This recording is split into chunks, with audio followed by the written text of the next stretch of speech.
En 1722, ha llovido, ¿verdad? Sobre todo esta semana. En 1722, un grupo de cristianos perseguidos, llamados los hermanos moravos, encontraron refugio en las tierras del conde Nikolaus Ludwig von Zinzendorf, en Sajonia. Sajonia es lo que hoy es conocido como Alemania. Ahí fundaron una comunidad llamada Herrnhut, que pasó de ser un simple refugio a convertirse en un modelo de avivamiento espiritual y transformación social. La comunidad comenzó a experimentar al principio divisiones, pero en 1727 ocurrió algo trascendental. Tras un tiempo de oración, dado que tenían muchos problemas de carácter entre ellos y pensamientos distintos unos de otros, o estaban unos pensando que había que hacer una cosa, otros que había que hacer otra, decidieron tener un tiempo de oración intensa, de ayuno, y vivieron un poderoso avivamiento del Espíritu Santo como nunca antes. Se reconciliaron entre ellos, establecieron un compromiso de amor fraternal y comenzaron una cadena de oración ininterrumpida 24 horas al día que duró más de 100 años. Establecieron un modelo de vida basado en principios cristianos, todos ellos basados en la palabra de Dios, con un fuerte énfasis en la educación, el trabajo y el servicio comunitario. Crearon un sistema de apoyo mutuo donde todos trabajaban para el bienestar de los demás y para el bienestar de la comunidad en donde residían.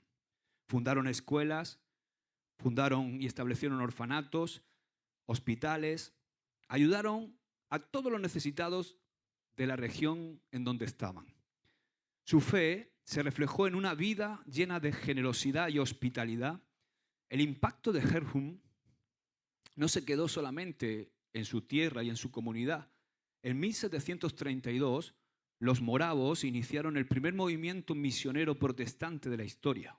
El primer movimiento misionero protestante de la historia. Enviaron misioneros a lugares como el Caribe, Groenlandia, África y América. Muchas veces, fijaos lo que hacían, para poder ir a evangelizar esas tierras porque no tenían los recursos suficientes para enviar, lo que hacían era venderse como esclavos. Se hacían esclavos, hacer pasar por esclavos para ser enviados y evangelizar a todas las personas que estaban también bajo esclavitud. Sus misiones transformaron comunidades enteras, enseñando sobre Cristo, promoviendo la alfabetización y mejorando las condiciones de vida de muchos pueblos a los que llegaron.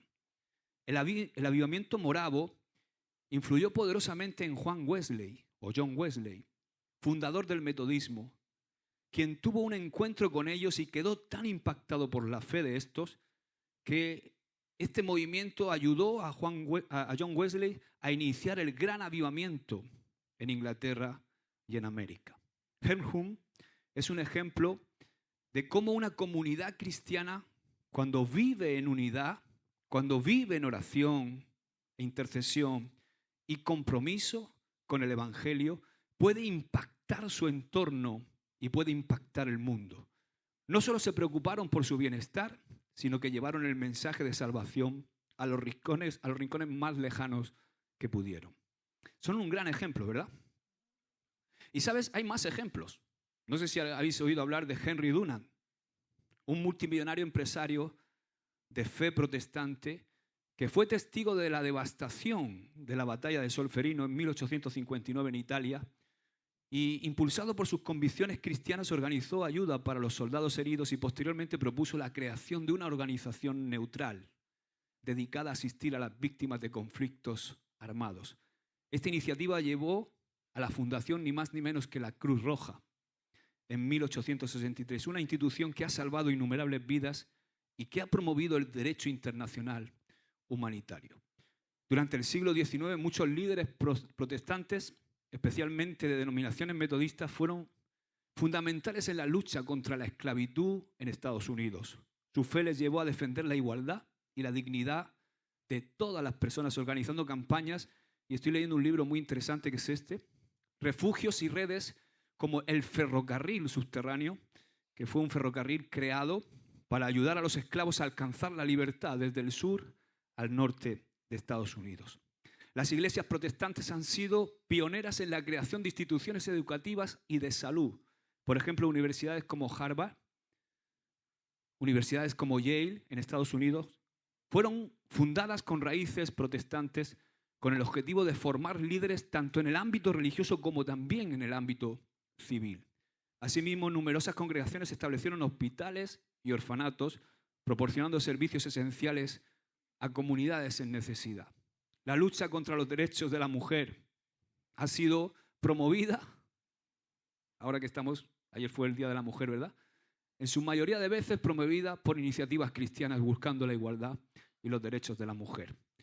Alcohólicos Anónimos, ¿te suena?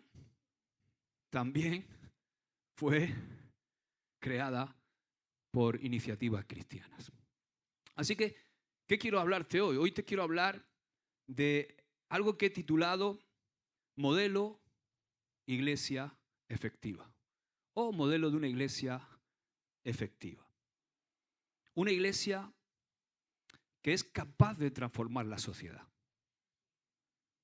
Hay familias que tienen la capacidad de transformar la comunidad en la que viven. Y esa comunidad nunca vuelve a ser la misma, por lo menos durante muchísimos años. ¿Por qué? Porque se establecen principios y se establecen bases que cambian la sociedad, que cambian la cultura de esa sociedad. Por eso Dios quiere que hoy te hable de el diseño de una iglesia efectiva que transforma su tierra. ¿Cuántos quieren transformar esta tierra? Iglesias que son capaces de cambiar comunidades. La verdad es que, no sé si os acordáis ya, muchos ya ni se acuerdan, ¿verdad? Pero ¿os acordáis del año de la pandemia? A nuestro pesar, si en algo se centró el mundo en ese tiempo de pandemia, fue en la familia. Algo que estaba con mucha decadencia. Aún hoy día las familias siguen con un problema tremendo, terrible de identidad. Pero por las consecuencias que tuvo aquel confinamiento a nivel mundial, todo el mundo tuvo que, de alguna manera, reenfocar su mente y replantearse lo que significa la familia. O sea, lo que significaban esas personas que conviven con nosotros día a día. El estar tantas horas con esos familiares que normalmente en nuestra rutina diaria no pasábamos tanto tiempo porque todos salimos a nuestros quehaceres. De repente nos encerramos con el burro de mi marido 24 horas al día, ¿no? O con mi bella mujer, encantadora y que siempre está de buen ánimo. O con mis hijos, adolescentes. O sea, es como que de repente nos dimos cuenta de lo que significan esas personas que conviven con nosotros día a día. Lo que significa los que nos crían, lo que significan los que estamos criando, lo que significan nuestros cónyuges. Y vimos cómo eso replanteó e hizo que la sociedad comenzara a darle vueltas a este tema de la familia. Sin duda la pandemia en 2020 fue como algo que fue una vuelta, un regreso a la familia, por llamarlo de algún modo. Pero mi convicción es que estamos viviendo un tiempo ahora en 2025, 2024, que ahora estamos en el tiempo de la vuelta a la iglesia. Quiero leeros el extracto de una carta que me hizo reflexionar. No sé cómo, por casualidad, llegó esta carta. Una carta escrita en plena pandemia. Fue escrita por el ministro de Cultura. El ministro de Cultura escribió esta carta a las juntas provinciales del PSOE, a todas las juntas provinciales a nivel nacional. Y quiero leeros un extracto, por supuesto no voy a leeros toda la carta, pero quiero que meditemos en esto. Dice así un extracto de esta carta. El ser humano es el centro del mundo y está centrado en el mundo. Un antropocentrismo que empieza a definirse a partir del 1492 y que forma parte esencial de los fundamentos filosóficos de la laicidad. Gracias a él triunfó la idea de progreso y se construyeron las mejores teorías de los derechos humanos a partir de la priorita dignitatis, de la igual dignidad humana. Estamos ante la modernidad pendiente, la que quiere liberar al hombre del miedo y de la dominación para hacerlos dueños de sí mismos y de su propio destino. ¿Sabes cuándo escribió esto? Esto lo escribió justo después de tener un acercamiento y una serie de reuniones con todas las denominaciones religiosas que existen en España. Y me llama la atención cómo está eliminando todo tipo de religión y está estableciendo el antropocentrismo. Todos sabemos lo que es el antropocentrismo. Es una concepción filosófica que profesa que el hombre es el centro de la creación y que además es el único fin de la creación. Antro, hombre, centrismo, centro, antropocentrismo. El hombre es el objetivo, es el principio y el fin de la creación y no hay nada más. Todo se centra en el hombre. Todo lo que tú ves está centrado en el hombre. Eso es lo que defiende el antropocentrismo. Y durante toda la legislatura este ministro estuvo reuniéndose con todas las confesiones religiosas, teniendo como ellos llaman un acercamiento. Y algo que me duele a mí es que aún habiéndose reunido con todas las confesiones religiosas, lo que está tratando de hacer es aniquilar todo tipo de fe. Y en su carta hace una exaltación del yo, del hombre, del ser humano, y de que Dios no es necesario, de que Dios no existe, y que si hubo algún progreso en la sociedad desde 1492 hasta aquí, es por la exaltación del hombre, por la exaltación del yo, es porque yo soy suficiente, es porque yo lo soy todo.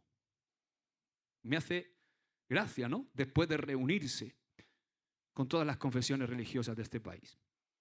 Y cuando medito en todo esto me llama la atención, cuando tiene todas estas conversaciones con las confesiones religiosas, y hay algo que, estando en la presencia del Señor, me caí en la cuenta.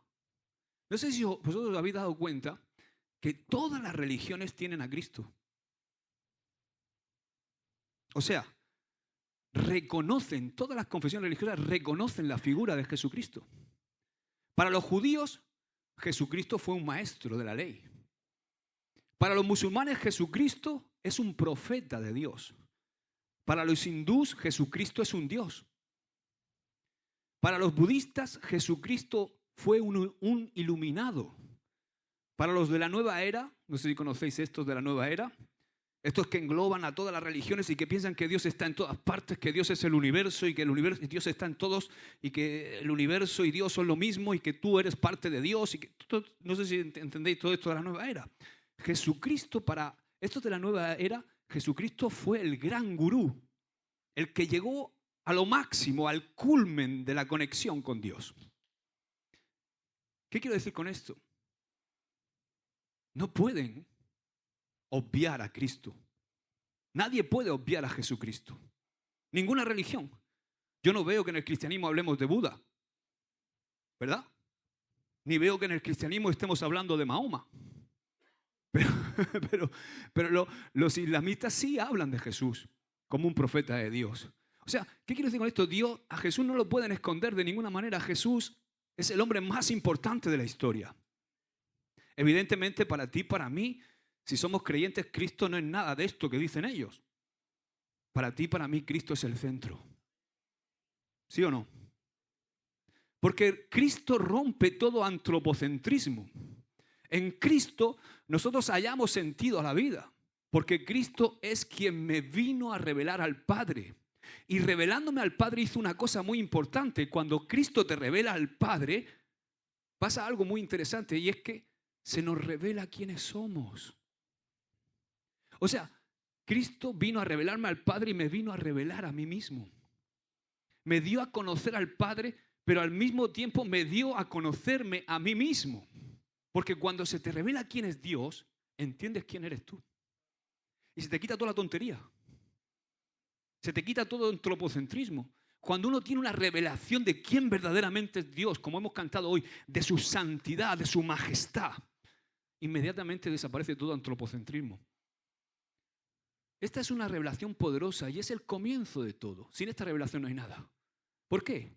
Porque cuando se nos revela quién es Él, entonces sabemos quiénes somos nosotros. Porque solo a los que se les revela quién es Cristo pueden vivir a sus pies. pueden hacerlo el centro de sus vidas. El problema es que la sociedad, de alguna manera, ha sido trastocada, ha sido desvirtuada de tal manera que ha influido incluso en las confesiones de fe. Y han puesto a Jesucristo como si Jesucristo fuera uno más. Y han exaltado el yo hasta tal punto que el yo es el centro y muchas veces incluso es el centro de la iglesia. Y con este tipo de filosofía, con este tipo de acercamiento a Dios en donde pensamos que el hombre es el centro, es muy complicado, por no decir imposible, que nosotros impactemos a la comunidad o a la sociedad en donde Dios nos ha puesto, por mucho que nos acerquemos a los gobernantes o por mucho que hablemos con ellos, aunque nos reunamos 10.000 veces con ellos. Con ese acercamiento antropomórfico o antropocéntrico a Dios, nunca vamos a impactar a nadie. Si el yo es el centro, no vamos a impactar a nadie. Solamente siendo Cristo el centro, podemos hacerlo. Porque si no vamos con ese pensamiento, con esa revelación de que Cristo es el centro y la esencia de todo, no vamos a ser capaces de transmitir el verdadero significado de Cristo para el ser humano y librarnos de ese antropocentrismo si en la iglesia existe antropocentrismo. Hay una historia que me llama la atención y es la de Jesucristo cuando Pedro, lleno del Espíritu Santo, dijo que Jesús vino a ser cabeza del ángulo o la piedra angular. Sabéis que antiguamente en Palestina no se construía con cimientos, se construía sobre una piedra que se ponía siempre en un ángulo y esa piedra le daba la línea a seguir a todas las demás piedras que eran colocadas sobre esa piedra. La piedra angular era la forma de construcción en Palestina. Y aquí Pedro, lleno, dice unos versículos más arriba, lleno del Espíritu Santo, vino a decir que Jesús era la cabeza del ángulo, la piedra angular. Y esto se ve aquí, como hemos visto en todas las religiones, porque todas las religiones reconocen a Jesús. Dice Hechos capítulo 4, vamos a leerlo, versículos 11 y 12, dice Pedro, dice, este Jesús es la piedra reprobada por vosotros los edificadores, la cual ha venido a ser cabeza de ángulo o del ángulo. Y en ningún otro hay salvación, porque no hay otro nombre bajo el cielo dado a los hombres en que podamos ser salvos. Cristo es la cabeza del ángulo. Cristo es la piedra angular. Jesucristo está en todos lados, porque ¿dónde no va a estar Cristo? Si no existe una figura como Él, si hasta los años se cuentan de antes de Él a después de Él, ¿en qué año vives? ¿2025 después de quién? ¿De Buda? ¿De Mahoma? ¿De Confucio? ¿De Don Carnal?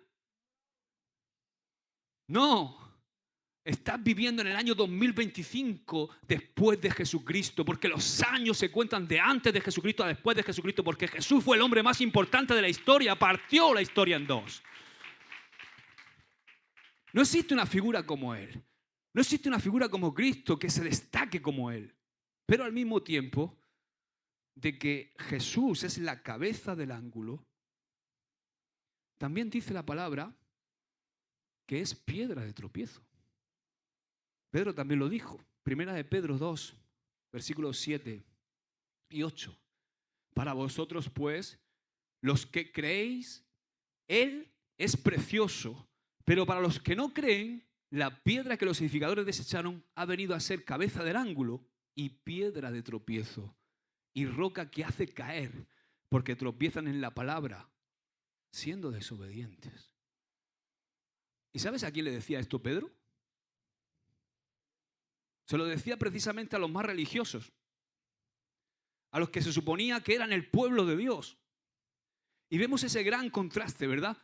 Que por un lado es la piedra angular, pero por otro lado es la piedra de tropiezo, que nos divide, que hace que haya rivalidades tan tremendas entre las distintas religiones a nivel mundial y que se han visto esas divisiones a lo largo de la historia, guerras incluso exterminios, cosas horrendas que han sucedido entre religiones y que sigue sucediendo. Tenemos la lacra del terrorismo islamista.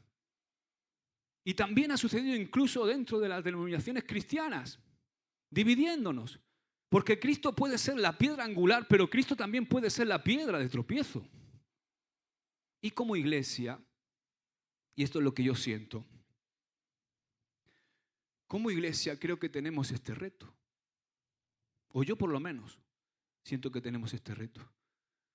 Hacer que Cristo no sea piedra de tropiezo, sino que sea el centro de la iglesia, que sea la piedra angular de la iglesia, que sea el centro de nuestras vidas, que el antropocentrismo salga de la iglesia, que el yo salga de la iglesia. Amén. Cada religión crea sus propios conceptos, cada religión crea sus patrones, también la cristiana, porque hay una religión cristiana. Crea sus modelos filosóficos para que las personas se conformen a esos modelos. La propia sociedad secular, la sociedad, el mundo, lo que la Biblia llama el mundo, el sistema de este mundo, crea también patrones, crea modelos de vida, crea modelos de conducta que consciente o inconscientemente se transmiten de generación en generación. Por ejemplo, hay modelos de conducta que aunque yo no quiera, solo porque son mis modelos, se los transmito a mis hijos. Mis hijos, si no rompen o no cambian, esos modelos los van a transmitir también a sus hijos. Y hay patrones buenos, pero hay patrones malos. Hay patrones, hay modelos que son malos y que son muy difíciles de romper. Hay modelos que hemos vivido que nos han enseñado que es muy complicado romperlos, porque son ataduras, son cadenas, son como ligaduras que nos atan culturalmente, que nos atan en nuestra mente, que atan nuestra forma de pensar, que distorsionan todo en nuestra vida y que no nos dejan vivir en la libertad a la cual hemos sido llamados en Cristo Jesús. Hay muchas cosas que las transmitimos a nuestros hijos que son ligaduras, que son cadenas, ataduras culturales o que la sociedad o la cultura de nuestro pueblo nos han inculcado. Por ejemplo, ¿qué es el carnaval en Águilas? ¿Es una mera fiesta? No, es una atadura, es una cadena, es una ligadura. Es algo que se ha impartido, que se ha transmitido de generación en generación. Y hasta que no se levante algo que vaya contra esa cultura, que sea y ofrezca la verdad de una manera que sea convincente, no va a romper eso. Ni tampoco vas a romper eso yendo por ahí, pegando estufillos a la gente, diciéndole, no, es que el carnaval es del diablo, es que así no lo va. Está dentro de su cultura. Ellos están de fiesta, ellos están celebrando, ellos no saben ni por qué hacen las cosas. Esta semana me preguntaban, oye, dime el origen del carnaval. Yo no sé, ¿tú eres aguileño y no sabes cuál es el origen del carnaval? No sé cuál es el origen del carnaval. Y ahí me senté y le expliqué qué es el carnaval. Pero no le expliqué el carnaval diciéndole, no, es que Dios está en contra de que hagas eso, y Dios no quiere que te diviertas, y Dios no quiere que seas feliz. Porque ellos lo interpretan como una fiesta para celebrar y pasarlo bien. No entienden lo que hacen. Está inculcado en su cultura, han recibido por generaciones eso. El carnaval está dentro de la cultura, de la esencia de lo que es Águilas. Entonces, ¿cómo puede romper eso? Yo le decía, Señor, ¿cómo? Dame la destreza para hacerles ver a esta gente que Dios no tiene nada en contra de que celebren, de que lo pasen bien, porque Dios nos ha hecho con esa capacidad de celebrar, de pasarlo bien, de reírnos. Es Dios quien nos ha creado así. Lo que pasa es que hay un enemigo que distorsiona las cosas para darte sucedáneos, para darte cosas que no sacian realmente y que te dejan hecho polvo. Pero la gente pregunta, ¿por qué? Porque cuando ven luz, saben que están en tinieblas. Por eso te preguntan, porque saben que eres pastor y quieren saber qué piensas tú. Entonces me dice, ¿es pecado el carnaval? Digo, ¿por qué me preguntas eso? ¿Por qué me preguntas eso? Bueno, tu propia pregunta delata que algo no funciona bien. Porque si estuvieras pensando que no es pecado, no me preguntarías eso. Ya me estás liando. Claro, ¿por qué la gente pregunta? ¿Por qué cuando ve una luz se acerca y dice, oye, ¿esto está bien? Ahora, yo no puedo llegar con mi luz y avasallarlo y desnudarlo y hacerlo sentir en vergüenza y como un pordiosero. Porque mi luz no es mía. Porque si le doy con mi luz,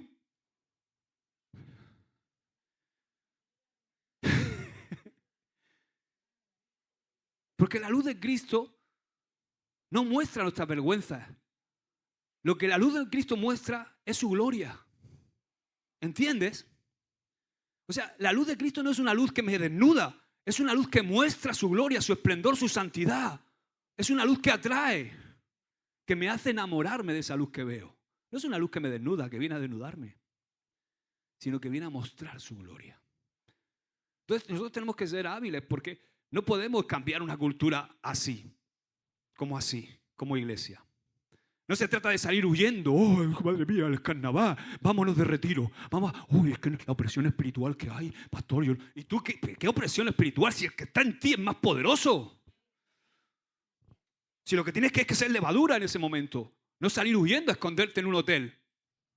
No, es que me voy de retiro. Que no estoy en contra de los retiros. Entiéndeme lo que digo. Está bien irte y retirarte. Pero nosotros no estamos llamados para escondernos en medio de la opresión que hay espiritual. Somos la iglesia, columna y baluarte de la verdad. Somos la luz de este mundo. No estamos para escondernos, sino para ponernos encima de la mesa, para que la luz brille. Y ese es y respeto, por supuesto, a todos los que piensan de otra manera y que dicen, no, es que el carnaval hay una opresión muy fuerte, nos vamos. Amén, amén, gloria a Dios. Dios quiera que tengas un encuentro allí y que Jesús se te transfigure y que te quedes allí y haga una enramada. Pero ya sé que cuando vuelvas aquí están los endemoniados.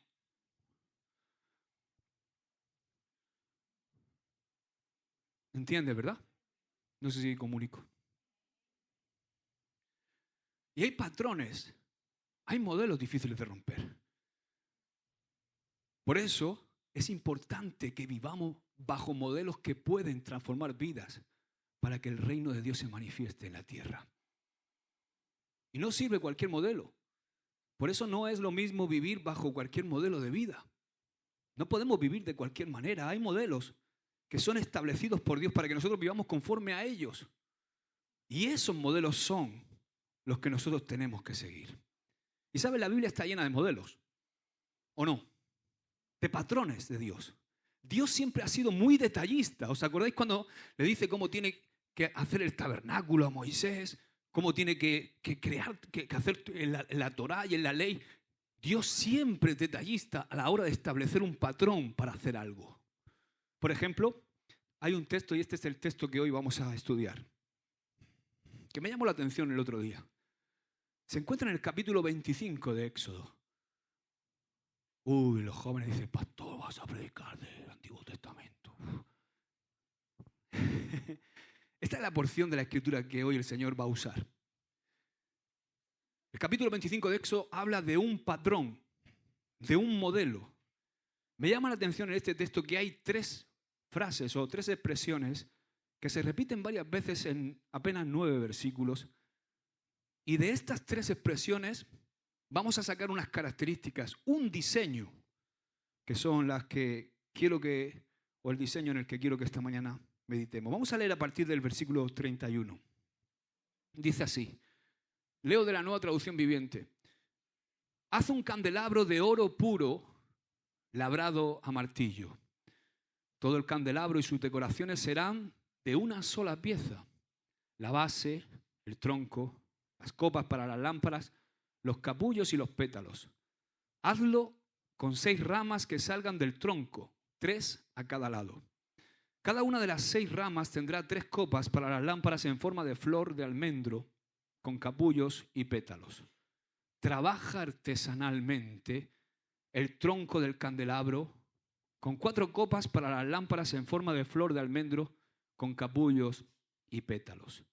También habrá un brote de almendro debajo de cada par de ramas, donde las 6 ramas salen del tronco. Los brotes de almendro y las ramas deben ser de una sola pieza con el tronco y de oro puro labrado a martillo. Luego haz las 7 lámparas para el candelabro y acomódalas de tal manera que reflejen la luz hacia adelante. Las despabiladeras de las lámparas y las bandejas también serán de oro puro. Necesitarás 34 kilos de oro puro, un siclo, para formar el candelabro y sus accesorios. Y termina diciendo, asegúrate de hacer todo según el diseño o el modelo que te mostré aquí en la montaña. Igual que hay modelos de Dios para crear este candelabro, en la instrucción de Moisés sobre la menorá, ¿sabéis que la menorá es el candelabro? No sé si sabéis el significado hermoso que tiene, porque ahora lo vamos a descubrir en el Salmo 85. Pero la menorá simboliza, aquí estos 3, aquí esto simboliza la misericordia de Dios. Estos 3 simbolizan la justicia de Dios. Y el centro, simboliza a Dios. Entonces, estos tres están hechos de tal forma en el original que están como inclinados. Y el del centro queda recto. Entonces, ¿qué quiere decir? Que la misericordia y la verdad o la justicia encontraron su equilibrio en alguien, en Dios. O sea, la menorá es un símbolo de Jesucristo. Es un símbolo de la shalom, como dicen los israelitas, de la paz que Dios estableció en Jesucristo con el hombre, porque sabéis que el hombre nace en enemistad con Dios. Y Jesucristo es el único que nos pone en paz con Dios. Entonces, igual que hay un modelo para esto que se llama la menorá, también hay un modelo de Dios para la familia. Y también hay un modelo de Dios para la iglesia, que son el mismo. Hoy vamos a usar esta figura del candelabro, la verdad y misericordia, y el centro Dios, para extraer un diseño para la iglesia. Según los eruditos y estudiosos del Antiguo Testamento que entienden de hebreo, dicen que el fin de por qué Dios envió a Jesucristo a la tierra se encuentra explicado de alguna forma en el Salmo 85. Aquí tienes la menorá, o sea, aquí tienes el candelabro. Escucha, mira lo que dice el verso 8 en adelante. Escucharé lo que hablará Dios, porque hablará paz a su pueblo y a sus santos, para que no se vuelvan a la locura, dice. Ciertamente cercana está su salvación a los que le temen, para que habite la gloria en nuestra tierra. La misericordia y la verdad se encontraron. La justicia y la paz se besaron. La verdad brotará de la tierra y la justicia mirará desde los cielos. El Señor dará también el bien y nuestra tierra dará su fruto. La justicia irá delante de él y sus pasos nos pondrá por camino. Evidentemente, este salmo está hablando de Jesucristo. Jesús es el centro. Jesús es aquel que marcó un antes y un después, aquel que es nuestra menorá, que es nuestra shalom, que es nuestra paz. Dios a través de Jesucristo, como nos enseña esta palabra, que está hablando de eso, de la paz de Dios con los hombres, Dios a través de la iglesia ha dado la responsabilidad a la iglesia de restaurar esa shalom, esa paz de Dios con la sociedad, con toda la humanidad y con toda la creación. Pablo también hace mención de esto diciendo en 2 Corintios 5:18 que tenemos el ministerio de la reconciliación, dice Pablo. Pero esa paz de Dios o esa paz que el hombre tiene que tener con Dios, como hemos leído, tiene 3 palabras que son clave. Habla de justicia, habla de paz y habla de salvación. Cuando viene la justicia de Dios, hay paz en la tierra. Sin justicia no hay paz. Porque si no hay justicia no puede haber paz. Hermanos, y si no hay paz, no tenemos salvación. Por eso Dios, a través de Jesucristo, encomienda a ti y a mí, que somos la iglesia, que seamos los portadores de esa paz del salón de Dios en la comunidad en la cual estamos viviendo. Para que con el poder del Espíritu Santo, como hemos sido empoderados por el Espíritu Santo, tengamos con ese empoderamiento del Espíritu Santo la capacidad a través de la palabra y a través de nuestras vidas de transformar la sociedad para que se conforme al modelo y a la imagen de Dios. Las iglesias que viven bajo el modelo de Dios son las que tienen la capacidad real de cambiar la sociedad, de cambiar la comunidad. Y el texto de Éxodo que hemos leído comienza y termina haciendo referencia a un mismo elemento. Comienza diciendo, haz un candelabro de oro puro. Y termina diciendo que vamos a necesitar 34 kilos de oro puro. Aquí tenemos la primera expresión de las tres que quiero que veamos. Oro puro. Di conmigo, oro. ¿De qué nos habla esto? Esto nos habla de que tenemos que construir sobre algo preciado, algo que perdura, algo que es de un valor incalculable. No podemos construir sobre cosas sin valor. Cosas que pueden ser quizá muy bonitas o que pueden ser muy atrayentes, pero que realmente no tienen valor. Y voy a leer el Salmo 119. Mi suegro ha hecho así. Evidentemente no voy a leerlo todo. Pero sí he hecho un resumen y me gustaría que en él podamos identificar lo que te estoy predicando esta mañana. ¿Qué es ese oro puro sobre el cual tú y yo tenemos que edificar? Dice la selección de versículos del Salmo 119, dice esto, dice el verso 5. Oh, cuánto deseo que mis acciones sean un vivo reflejo de tus decretos. Dice el 8, obedeceré tus decretos, por favor, no te des por vencido conmigo. El 14 dice, me alegraré de tus leyes tanto como en las riquezas. El 18 dice, abre mis ojos para que vea las verdades maravillosas que hay en tus enseñanzas. Dice el 19, no soy más que un extranjero en la tierra, no escondas de mí tus mandatos. Dice el 29, líbrame de mentirme a mí mismo, dame el privilegio de conocer tus enseñanzas. El 32 dice, perseguiré tus mandatos porque tú aumentas mi comprensión. El 35 dice, hazme andar por el camino de tus mandatos porque allí es donde encuentro mi felicidad. Dice el 36, dame entusiasmo por tus leyes en lugar de amor por el dinero.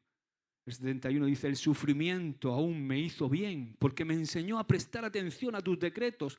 Tus enseñanzas son más valiosas para mí que millones en oro y en plata. Dice el 92, si tus enseñanzas no me hubieran sostenido con alegría, yo habría muerto en mi sufrimiento. Jamás olvidaré tus mandamientos, pues por medio de ellos me diste vida. Dice el 98, tus mandatos me hacen más sabio que mis enemigos, pues me guían constantemente. Así es, tengo mejor percepción que mis maestros, porque siempre pienso en tus leyes. Hasta soy más sabio que los ancianos, porque he obedecido tus mandamientos. El 103 dice, qué dulces son a mi paladar tus palabras, son más dulces que la miel. El 111 dice, tus leyes son mi tesoro, son el deleite de mi corazón. El 143 dice, cuando la presión y el estrés me vienen encima, yo encuentro alegría en tus mandatos. El 144 dice, tus leyes siempre tienen razón. Ayúdame a entenderlas para poder vivir. Y el último, el 162, dice, me alegro en tu palabra como alguien que descubre un gran tesoro. Dale un aplauso al Señor. Amados, aquí está el oro puro sobre el cual Dios quiere que edifiquemos. Y no solamente este salmo no solamente habla de una lectura de la Biblia. Está hablando de un tiempo personal e íntimo con Dios a la luz de su palabra. Está hablando de intimidad con Dios. Ese es el oro de tu vida. Ese es el oro el oro puro sobre el cual edificar nuestra vida. El oro puro representa tu intimidad con Dios, el tiempo que tú pasas con Dios a la luz de su palabra. ¿Y sabes qué? Intimidad es algo más que un encuentro ocasional. Si verdaderamente queremos ser esa iglesia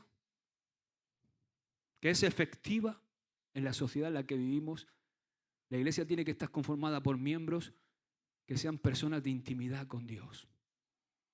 No podemos conformarnos con un encuentro los domingos. Un encuentro que de alguna manera es un encuentro emocional, que nos sube la moral, que nos pega un chufletazo de fe y que nos vamos a casa llenos, pero no vivimos en intimidad con Dios. No puedes, eso lo hacen los amantes. Pero la iglesia no es la amante de Cristo, es la esposa. La esposa vive con el esposo, comparte los momentos de intimidad con el esposo. Intimidad es mucho más que un encuentro ocasional. Intimidad es mucho más que un domingo. Es conocer a Dios a través de su palabra. No podemos edificar sobre ninguna otra cosa. Y fijaos que la tentación de todo ser humano es edificar sobre sus propios talentos, edificar sobre sus propios dones, sobre sus propias capacidades, sobre lo que él cree que posee. Y la palabra de Dios una y otra vez nos dice que no confiemos en nosotros mismos, que no seamos antropocéntricos, que el centro tiene que ser Dios. Por eso el primer punto de esta enseñanza sobre una iglesia que transforma su tierra es: cada miembro tenemos que edificar sobre oro puro, sobre nuestro tiempo personal con Dios, sobre nuestra intimidad con Dios. Nos va la vida en esto. Edifica sobre tu intimidad con Jesús. En Marcos capítulo 3, verso 13, dice que Jesucristo subió al monte y luego llamó así a los que él quiso y vinieron a él. Y dice la palabra, y estableció a 12 para que estuviesen con él y para enviarlos a predicar. O sea, hemos sido llamados, escúchame bien esto, por encima de todo, para estar con él. Dice que los llamó para que estuviesen con él. O sea, has sido llamado a pasar tiempo de calidad y de intimidad con Dios. Por cierto, no podemos ir a predicar si antes no hemos estado con él. Porque fíjate que lo que dice, dale para atrás el versículo. Dice, y estableció a 12 para que estuviesen con él y para enviarlos a predicar. No estableció a 12 para enviarlos a predicar y que de vez en cuando estuvieran con él. No. Nuestro primer llamado es a estar con él, porque si estamos con él vamos a poder ir a predicar. Y vamos a poder ir a predicar con el corazón de él. Y vamos a ser de bendición. Entonces, la sociedad en la que vivimos ha establecido unos patrones donde lo que principalmente nos dicen constantemente, esto es lo que el mundo, el sistema de este mundo nos dice: haz, consume, trabaja, compra.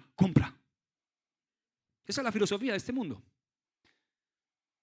Y con esa filosofía no tenemos tiempo para estar en intimidad con Dios. Ahora, las iglesias relevantes son aquellas donde sus miembros viven tiempos de calidad y de intimidad con Dios. Porque ahí están los diseños de Dios. Ahí está la revelación de Dios. Ahí está la guía de Dios. Iglesias que establecen patrones de vida que cambian el corazón a través de la palabra. Pero ¿qué sucede?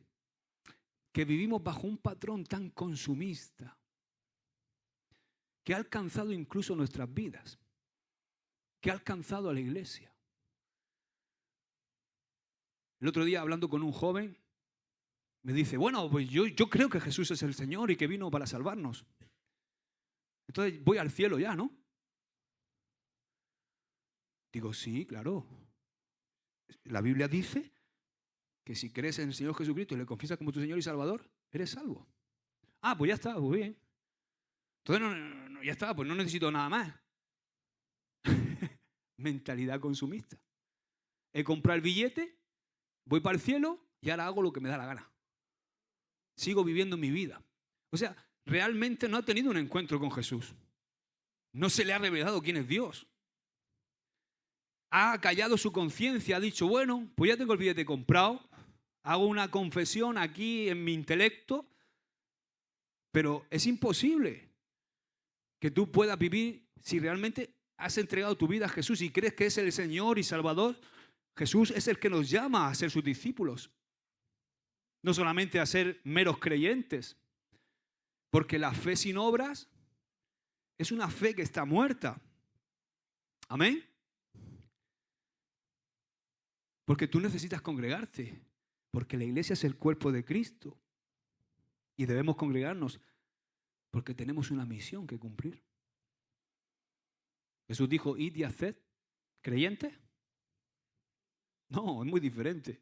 Discípulo, un creyente dice que la palabra que hasta los demonios creen y tiemblan. Porque Jesús mismo nos advirtió de una fe superficial. En tu nombre echamos fuera demonios, en tu nombre hicimos milagros, en tu nombre tal, tal. Y dice, apartaos de mí, no os conozco, hacedores de maldad. Y esa palabra no os conozco, esa palabra conozco, es la palabra griega ginosko, que quiere decir no tengo intimidad con vosotros. Y podemos caer en una iglesia consumista, una iglesia que tiene todo de Cristo pero no tiene a Cristo. Como esos pequeños niños que tienen su cuarto lleno de los postes de su ídolo, del fútbol, por ejemplo. Saben todo de él. Saben qué número gasta, qué botas lleva, cuántos hijos tiene, cuál es su color favorito. Saben todo de él, pero no tienen relación con él. Porque el que tiene relación con esa persona es los que viven con él. Entonces Dios está diciendo, puedes hacer muchas cosas en mi nombre, pero si no me conoces, porque yo lo que más quiero de ti, hijo mío, es que estés conmigo. Y esos son las personas que viven así, las iglesias que viven así son esas iglesias que establecen patrones de vida que cambian el corazón a través de la palabra de Dios. Pero vivimos a veces bajo un patrón tan consumista que ha alcanzado incluso la iglesia. Ha alcanzado nuestras vidas. Porque yo veo que tenemos sed de música, de worship, adoración. Tenemos sed de literatura. ¿Has visto el libro? Este tío que dice, habla de esto, de no sé qué. ¿Has visto el nuevo libro de Tío Arroyo? Tenemos sed de películas. ¿Has visto la película esta? Tenemos sed de predicaciones que nos estimulen intelectualmente y que nos abran un nuevo panorama. Y tenemos fe de hacer retiros. Pero muchas veces no tenemos sed de Dios, ni de su palabra.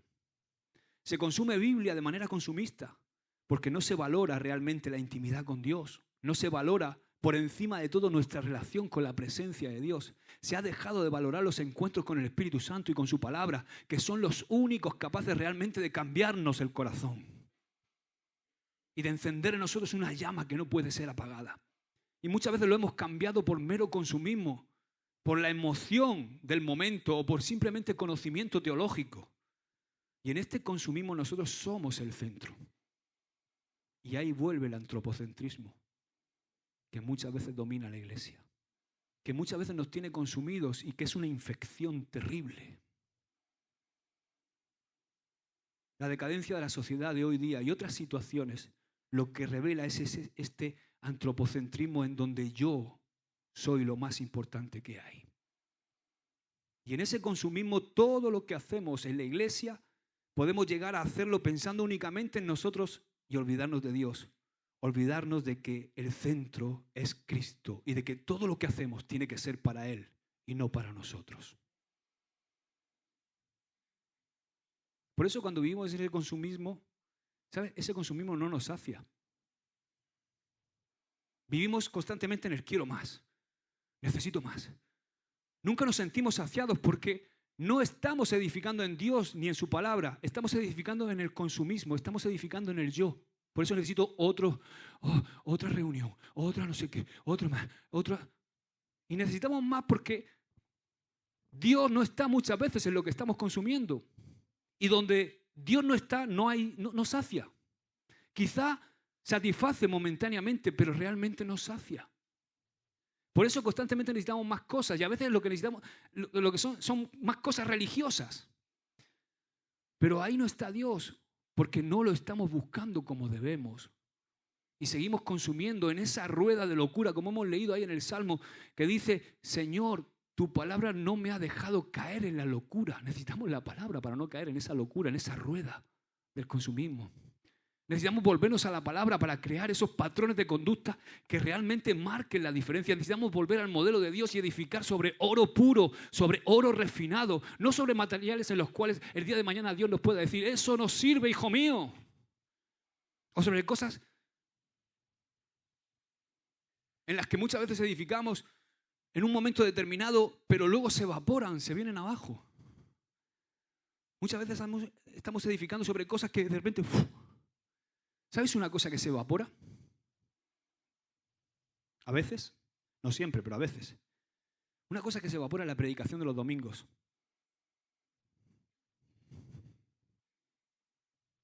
Todos los domingos somos exhortados y retados por la palabra de Dios. ¿Sabes? Una de las características del ministerio a los pies del Rey es la palabra de Dios. En el ministerio a los pies del Rey hay un amor tremendo por la palabra de Dios, transmitido desde Fernando, pasando por todos los pastores del ministerio. El ministerio a los pies del Rey surgió y nació de un anhelo ferviente, un anhelo genuino de la palabra de Dios, de conocer a Dios, al Dios verdadero a través de su palabra, de buscar su reino y de adorar a sus pies, de hacer de Cristo el centro de nuestra búsqueda continuamente. Se trata de conocer a Dios a través de su palabra, no solamente a través de experiencia, no solo a través de emociones, no solamente a través de la palabra de Dios. Yo he visto muchas cosas gente que muchas veces es muy espiritualoide y busca las cosas del espíritu y las cosas, y la mayoría de las veces es emoción, alma pura, porque ni siquiera tienen una base escritural, porque no cogen la Biblia ni se acercan ni con un palo, porque están buscando nada más que la bullaranga espiritual. Pero para que eso que tú recibes en el Espíritu tenga base sólida, tiene que estar apoyado en el fundamento de la palabra de Dios. Porque si no, no vale, estás edificando sobre algo que... una emoción. Entonces se trata de conocer a Dios a través de su palabra, no solo a través de una experiencia, no solo a través de emociones, a través de la palabra de Dios. Palabra que de repente adquiere una fuerza, que de repente adquiere un poder sobrenatural a través de la obra del Espíritu Santo. Y que cada domingo en Ministerio a los Pies del Rey se predica. Cada domingo en Ministerio a los Pies del Rey se predica la palabra de Dios. Una palabra que en cualquiera de las reuniones de todas las congregaciones que somos, tú puedes escuchar una palabra que es efectiva, una palabra que viene para que haya cambios y transformación en nuestra vida. Pero si somos honestos, salimos de aquí y nos encontramos en la rueda del sistema de este mundo. Volvemos al consumismo. Y muchas veces, como no apuntalamos lo que hemos escuchado, yendo ¿a dónde? Y a la intimidad con Jesús. O sea, lo que hemos escuchado el domingo se difumina porque no vamos a la intimidad con Jesús. Como un azucarillo en el café. Se diluye a lo largo de la semana. Necesitamos meditar lo que Dios nos habla. Yo necesito esto que hoy Dios me está hablando, tengo que llevarlo a la presencia de Dios y preguntarle, Señor, ¿qué tengo que cambiar en mi vida? De esta palabra que tú has seleccionado hoy para mí, ¿dónde tengo que mejorar? ¿Qué estoy haciendo bien? ¿Qué no estoy haciendo bien? No sirve solamente con escuchar el mensaje todos los domingos. Necesitas edificar en tu tiempo personal con Dios.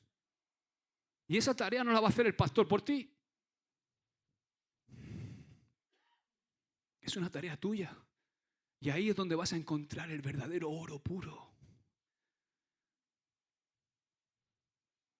Tienes que crear esa base del candelabro, de tu menorá. Una base sólida, una base firme, una base de un material que no se corroe, que es oro puro refinado. Como hemos visto en el Salmo 119, ese oro puro es la palabra de Dios en intimidad con el Dios que te ha dado la palabra. Porque si separamos la palabra de Dios del Dios que nos ha dado la palabra, ¿sabes qué va a pasar? Que vamos a acabar haciendo a Dios a nuestra imagen y semejanza, a nuestro yo. Vamos a tomar la palabra y la vamos a modelar a nuestras necesidades, a nuestro yo. Y no es así. Dios es el que tiene que modelar la palabra para que esa palabra, a través del Espíritu Santo, modele mi corazón, modele mi mente, modele mi conducta de vida, para primero yo ser transformado y después poder transformar la comunidad en medio de la cual estoy plantado. Por eso, amados, tenemos que establecer un hábito. Di conmigo, tengo que establecer un hábito. Esto tiene que ser un reto. Esto es un reto para todos nosotros. Tenemos que retarnos a nosotros mismos y establecer el hábito de tener cada día un encuentro con Dios en intimidad, donde puedas edificar sobre ese oro puro de la palabra. Y esto no es religión, esto no es algo que hago porque tengo que hacerlo. No, esto es algo que es una relación de intimidad. Dios es más sencillo de lo que a veces la religión lo hace ver. Esta semana tuve un paseo con mi hijo y pude tener un tiempo de calidad con él. ¿Verdad? Pero no siempre tengo un tiempo de calidad con él. Pero sí tengo intimidad con él. Porque todos los días, de una forma u otra, tengo contacto con él. Yo estoy involucrado en su vida y él en la mía. Eso es intimidad. No es que tengo que estar una hora exacta todos los días en la presencia de Dios. No. Es que Él esté en tu vida. Es que Él forme parte de todo lo que haces. Es que Él te revele lo que quiere para tu vida. Es que tú tengas una intimidad con Él. Y claro que hay que meterse y hay que buscar tiempos de estar a solas con Él, de escuchar su voz. Pero se trata de que Él viva contigo y tú con Él. Por eso tenemos que establecer ese hábito. Deja que Dios trabaje en tu vida. Que te dé la base que necesitas para edificar todo lo que está por venir en tu futuro. Amén. Ahora, la segunda expresión o frase que se repite en 2 ocasiones en el texto que hemos leído es de una sola pieza. Recuerda que estamos viendo el modelo de una iglesia que transforma la sociedad. De una sola pieza. Para mí, esta expresión nos da otro principio y es: asume y comprométete con el llamado de Dios para tu iglesia. De una sola pieza. Cuando digo asume, comprométete con el llamado de Dios para tu iglesia, para tu congregación, aplicándolo desde el concepto de una sola pieza, me refiero a lo que Jesús nos dijo en Juan 17:21. Sed uno. Como el Padre y yo somos uno. La palabra de Dios nos reta en un montón de ocasiones como iglesia a que seamos uno. Y como iglesia Dios nos ha dado una visión. La visión que Dios le ha dado a Ministerio a los Pies del Rey es la de establecer iglesias cultural, social y espiritualmente que sean irrelevantes y que sean luz en sus comunidades.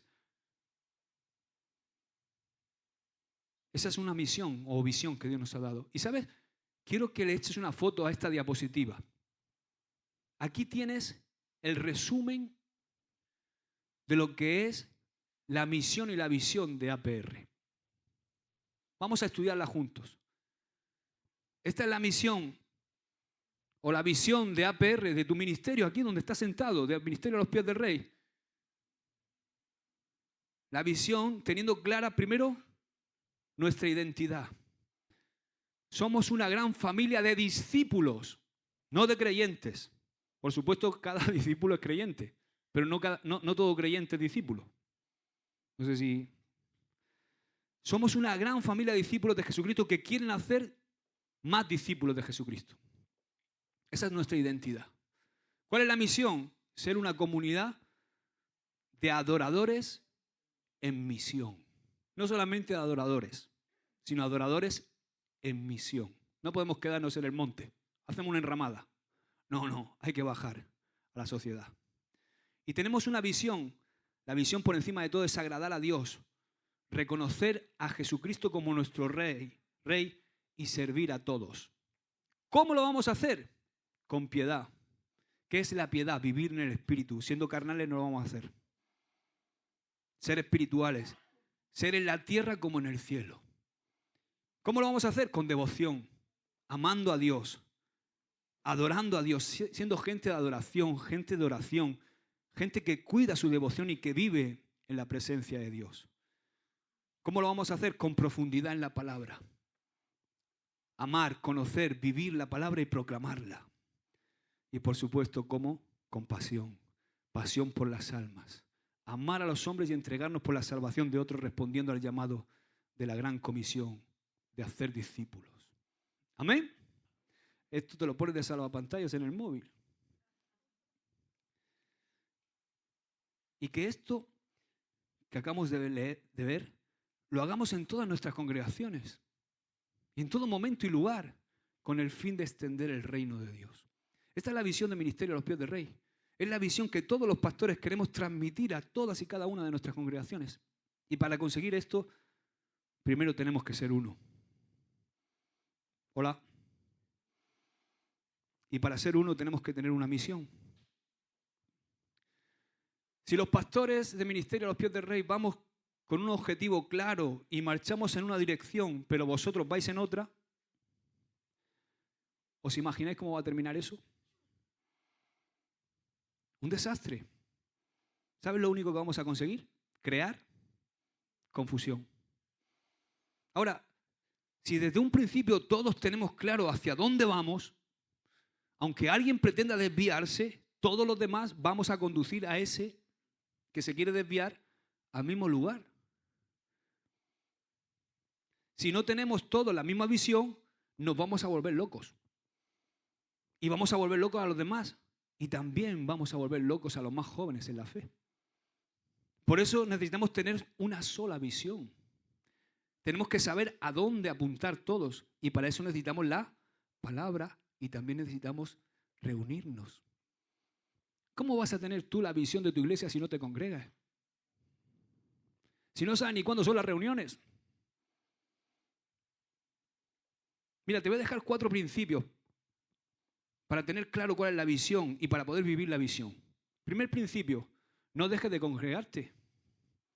Participa de tu iglesia, participa de las actividades de la iglesia que puedas. Disfruta de lo que Dios hace en medio de tu iglesia. Esto te va a impartir visión. Participa en tu grupo de conexión, si estás en un grupo de conexión. Si eres hombre, tenemos una reunión el sábado que viene. 2, empápate de la visión, dejándote discipular. Sigue el modelo de tu líder. Pégate a tu líder. Dile, yo quiero todo lo que Dios tiene para mí en su propósito. Tienes un modelo claro a seguir, Cristo. Pero a veces ese modelo puede quedar muy inalcanzable, ¿o no te pasa a ti? A mí el Señor me habló de esto. Yo digo, Señor, quiero seguirte, quiero seguir el modelo, pero yo digo, pero es que Cristo, a veces cuesta seguir a Cristo. No, cuesta siempre. Entonces como que el Señor me dijo, bájalo un poco. Fíjate en tu pastor. Ah, vale, ahora es más fácil. ¿No? Bájalo a tu líder. Sigue el modelo de tu líder que está marcando él. La persona que te está pastoreando, síguelo porque él es el modelo de Dios para tu vida. Habla con él, comparte tus situaciones y circunstancias, pero sigue su modelo. Sé fiel, otro principio, en tus diezmos y ofrendas. No seas tacaño, contribuye con la misión de la iglesia, con tu vida, con tu esfuerzo, con tu trabajo. Vive por fe, anda por fe, batalla por fe, creyendo que es mejor dar que recibir. Sirve de buena gana y con excelencia. Es el 4 y último. Aprende a disfrutar del servicio. Aprende a disfrutar de servir a otros. Porque como acabo de decir, es mejor dar que recibir. Y lo que hagas, hazlo con excelencia. Eso no quiere decir perfección. Excelencia no es perfección. Excelencia es dar lo mejor de nosotros. Cada día tenemos cientos de llamados a nuestra puerta. Tú cuando sales, un día normal, hay un montón de gente que está en necesidad y son llamados a nuestra puerta. Pero nunca te olvides que tu verdadero compromiso no es con las personas que llaman a tu puerta. Es con el llamado que Dios ha traído a tu vida con respecto primero a tu familia y segundo respecto a la congregación en la cual estás plantado. Y eso quiere decir de una sola pieza. Digo conmigo, somos uno. Y nuestro llamamiento a ser uno es a ser uno con nuestros hermanos. Otro aspecto que leemos, y con esto termino, en el texto de Éxodo, y que se repite 2 veces, es labrado a martillo.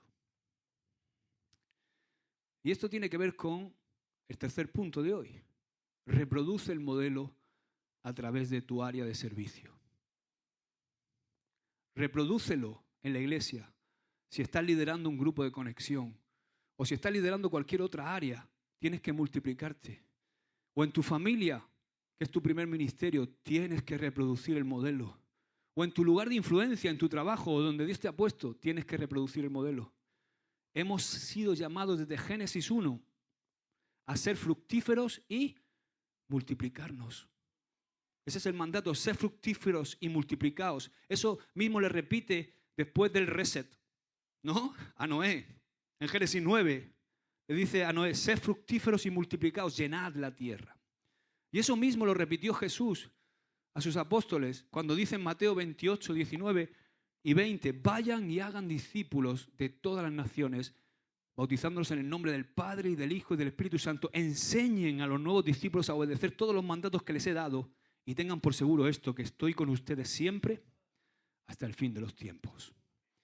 En Apocalipsis nos habla de ese fin de los tiempos, donde dice en el capítulo 7, versículo 19, que hay una gran multitud adorando a Dios. Ese es el objetivo, ese es el fin. Una gran multitud adorando a... Y esto nos habla, hermanos, de la misión. La misión es alcanzar, transformar, capacitar y enviar. Quédatelo claro. Esa es una de la visión de APR. No solamente es alcanzar,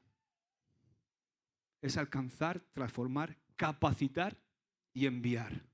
O sea, la misión de APR no es alcanzar, transformar y sentarlos aquí a todos, a calentar el banquico.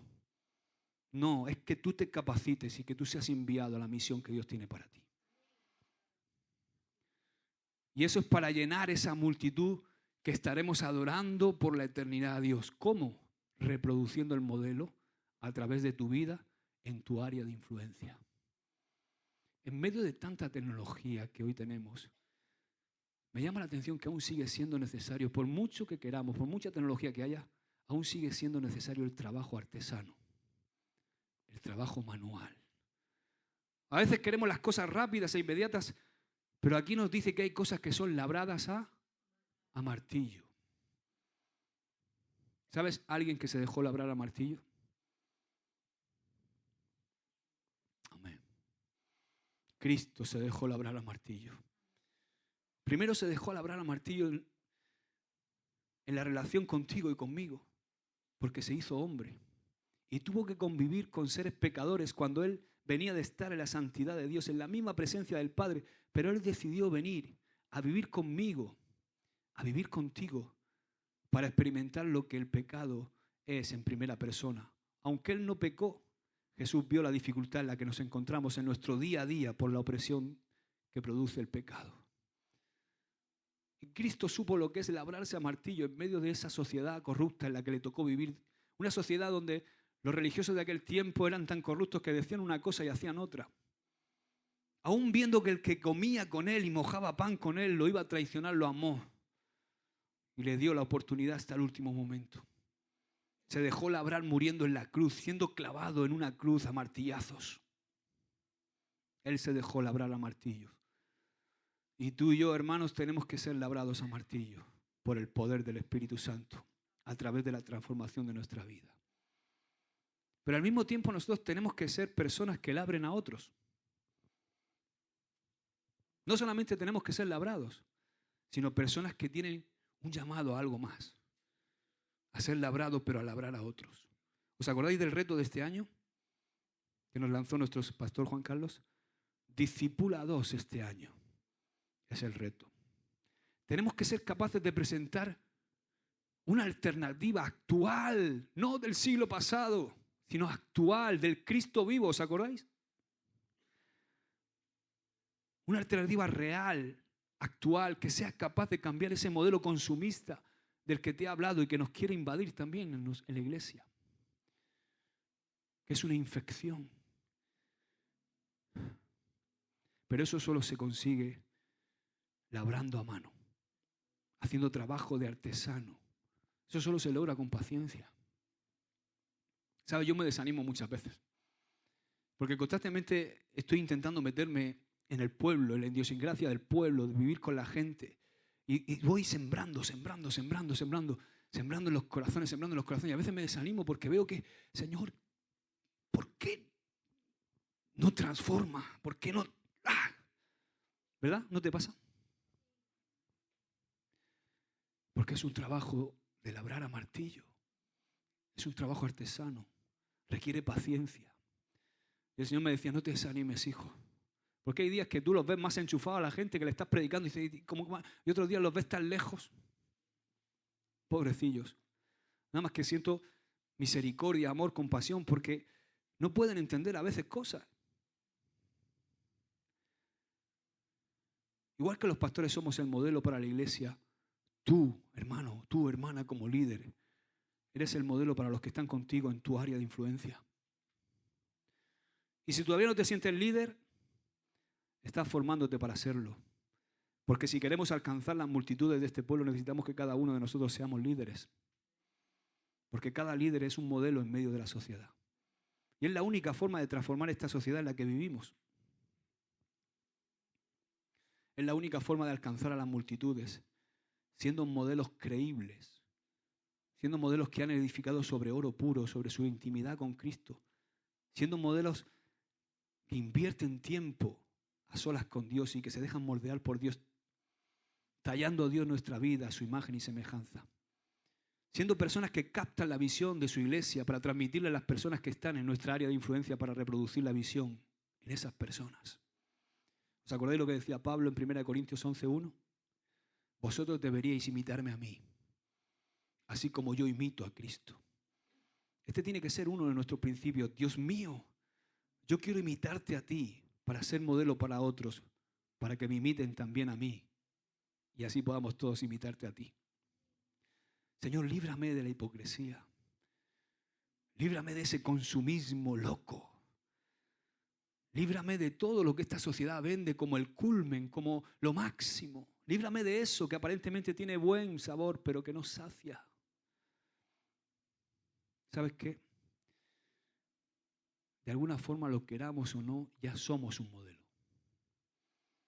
Y si la iglesia no cambia la sociedad, ¿sabes qué va a pasar? Que la sociedad va a cambiar la iglesia. Por eso se nos dice id y haced discípulos. Id y haced discípulos. Ese id y haced discípulos está hablando de invadir, está hablando de conquistar, está hablando de penetrar en la sociedad para hacer discípulos a la imagen de Cristo. Por eso cada reunión tiene que estar enfocada en Dios.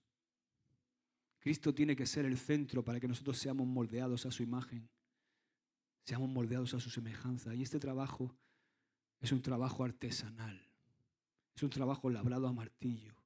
No es un trabajo de AliExpress. Voy los domingos allí, estoy 2 horitas y me voy a mi casa. No, esto no es AliExpress, esto no es Shein. Esto no es una cadena de producción donde te metes un domingo y sales hecho. Ojalá muchas veces pudiera sacarme mi corazón y metértelo en el tuyo para que entendieras. Pero no puedo, tiene que ser poco a poco. Tiene que ser labrado a martillo. Discipular cuesta mucho. Es un trabajo artesano. Pero para que esto funcione, tú tienes que tener un tiempo de calidad con Dios todos los días, oro puro. Lo que hace que la iglesia funcione es que todos tengamos una misma visión de una sola pieza. Lo que hace que la iglesia funcione es que todos trabajemos para que el reino de Dios se extienda. Labremos a martillo. ¿Cómo? Multiplicándonos, invirtiendo en otros, gastando nuestra vida en otros, teniendo paciencia con otros. Esta mañana estaba orando antes de esta palabra. Y recuerdo nuestro pastor, ¿cuánto conocía a nuestro pastor Juan Carlos? Él tuvo que tener mucha paciencia conmigo. Mucha. Si él no hubiera tenido paciencia conmigo, yo no sería el que soy. De no haber tenido el modelo que tuve, yo no sería hoy lo que soy. Mi pregunta es, ¿a qué modelo estás siguiendo? ¿A un predicador en YouTube? Hay muy buenos. Pero tú ves un momento de su predicación, pero no ves su vida. a mí me produjo mucha pena cuando me encontré con esta carta del ministro de hace unos años. Me dio un poco de vergüenza que diga que tiene una relación con todas las confesiones religiosas y por otro lado le da una patada a todas las confesiones religiosas y dice que lo importante es el antropocentrismo, diciendo que el antropocentrismo es lo que ha hecho que la sociedad evolucione, lo que ha hecho que la sociedad tenga valores. Para mí esto es penoso. A mí me duele en el corazón que la Iglesia no tenga alternativas para decir eso es mentira. Y que siga habiendo un porcentaje alto de la sociedad que piensa como este ministro en España. Porque todos lo vivimos, tenemos compañeros de trabajo que piensan esto. Tenemos amigos que piensan esto. Hoy día la Iglesia no está valorada, al contrario.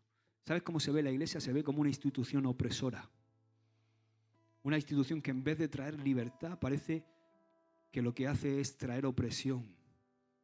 Qué gran mentira, ¿verdad? La gente dice, los gobiernos controlan, pero la Iglesia, sobre todo la Iglesia católica, wow, lo que ha hecho, por anda que no controlan esos. Ahí vas tú a la Iglesia, ahí te tienen todos controlados. Pero Cristo dice que Él vino a hacernos libres, verdaderamente libres. Y si somos libres para proclamar las verdades del Evangelio y para hacer que el reino de Dios se extienda. Como hemos leído, escuché lo que hablará Dios, porque hablará paz a su pueblo y a sus santos para que no se vuelvan a la locura. Que la Iglesia no se vuelva a la locura de esta sociedad y que seamos lo que tenemos que ser. Ciertamente, dice el texto que hemos leído, cercana está su salvación a los que le temen, para que habite la gloria en nuestra tierra. La misericordia y la verdad se encontraron, la justicia y la paz se besaron. La verdad brotará de la tierra, el Señor mirará desde los cielos, el Señor dará también el bien y nuestra tierra dará su fruto. La justicia irá delante de Él y sus pasos nos pondrá por camino. Amén. Hermanos, tú y yo somos los que vamos a transformar esta comunidad aguileña con la shalom, con la paz de Dios. Yo lo creo. Somos los que vamos a transformar la comunidad en la que vivimos porque nosotros vamos a ser moldeados a imagen y semejanza de Cristo. No vamos a dejar que haya otros modelos que estropeen la imagen de Cristo en nosotros, porque Cristo tiene ese propósito y dice la Escritura que Cristo no se desespera y que Él comenzó una buena obra y la va a terminar. ¿Os acordáis lo que aprendimos la semana pasada? En medio de los momentos de tribulación, de angustia, nosotros podemos ser angustiados, debilitados, ansiosos o ver oscuridad, pero Dios tiene siempre el control de toda circunstancia.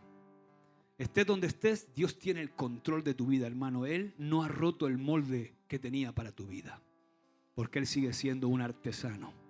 Él sigue siendo paciente para moldear tu vida y que cada día sea más a la imagen de Él, hasta que la imagen de Él sea perfecta. Aleluya. Ponte de pie, vamos a orar.